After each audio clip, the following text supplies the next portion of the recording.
in words my friend Marnie would understand. Me versus Beyonce singing Single Ladies. Because would you look at that? Marnie? The Browns are being, Marnie, the Browns are being counted out yet again. Nearly 10-point road underdogs. But not to worry, says Jarvis Landry. This team has wholeheartedly embraced that role. Take a listen.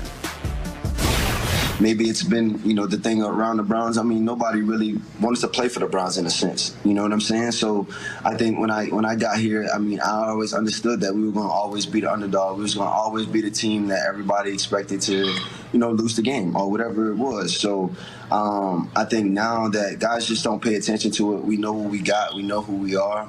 And we've been ignoring the noise. Well, Brian Westbrook back with us now. Brian, are you surprised the Cleveland Browns are such big underdogs against the Chiefs this Sunday? Well, Jenna, to be honest with you, I'm not surprised at all. We all know who they're going up against. They're going up against one of the best quarterbacks, the second best quarterback in the NFL right now, a Super Bowl team, a Super Bowl winner from the last season, and they're well rested. We all understand that. So to me, I'm not surprised that the Browns are underdogs in this way. And I think what Jarvis Landry is saying is almost what Chase Claypool as well as Juju Smith-Schuster were saying the last couple of weeks, that the Browns have been the Browns. They haven't been to the playoffs since 2002. They haven't had a double-digit win season since 2007. So the expectation there for the Browns as well as their opponents is not very high. But listen, they're underdogs in this way because they're playing against the Kansas City Chiefs. But this is what I know. There is a path to victory for the Cleveland Browns, and there are three things that they have to do. Number one, they have to make the game dirty. It can't be a 7-on-7 game for Patrick Mahomes. He has to be able to move around. You have to get him off his spot. You have to mix your blitz up. You have to play a little bit man-to-man. You also have to rush 3 and drop 8. If you can do that, hopefully you can confuse Patrick Mahomes a little bit to make him work just in things like that. The second thing, that every possession you have to get at least 2 first downs. And the reason I say that is because when you get 2 first downs, let's say you started the 20 or the 25, now you get the ball around the 40, 45, and now you can play the field position game.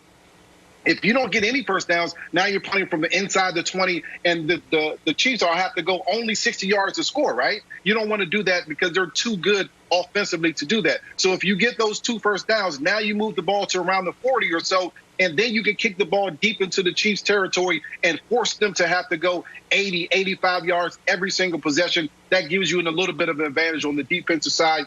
And last but not least, you need touchdowns versus field goals. And this actually goes back to the point before about as far as moving the ball and getting the 2 first downs. You're going to have to score touchdowns to beat this football team. You're not going to be able to go field goal in order to beat the Chiefs. We know that they can score points in a hurry. But here's the other part, Brandon, and I think this is just as important. If you get those 2 first downs, I may not punt in this game. If I'm around the 50-yard line, I'm not going to be in a situation where I'm comfortable punting the ball to Patrick Mahomes in that offense. I'm going for it in almost every 4th down, especially if it's short, 4th, and manageable, or I'm not backed up in my own territory. Nice. Yeah, I think this is going to be a good game, B. And I don't want to spend too much time on the game because you just did a great job there. I think this matchup is going to be interesting. And I think that the Chiefs, they need to take this team for real, and I think they will. They got the leaders in that locker room. They got the coaches that will definitely have the right approach. But Jarvis Landry, oh, my goodness, this dude is the man. We've been talking a lot about the change, the culture change in Cleveland and Kevin Stefanski, and we've been giving him all the praise. This shift started when the Miami Dolphins traded him to Cleveland.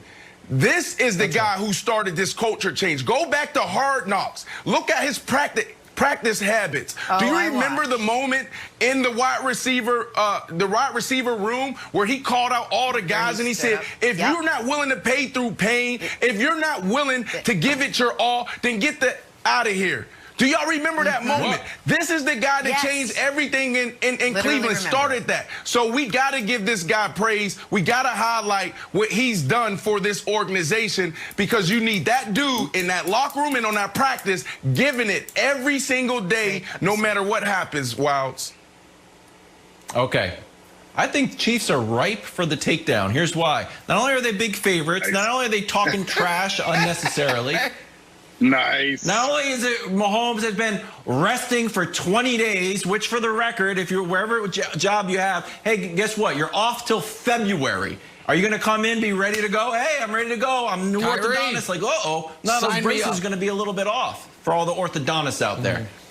Here's the other reason. You guys been flirting with disaster. You've been flirting with disaster. You know what? Time to get married. You lost to the Chargers, even though we burnt that tape. No one talks about it anymore. Here's one.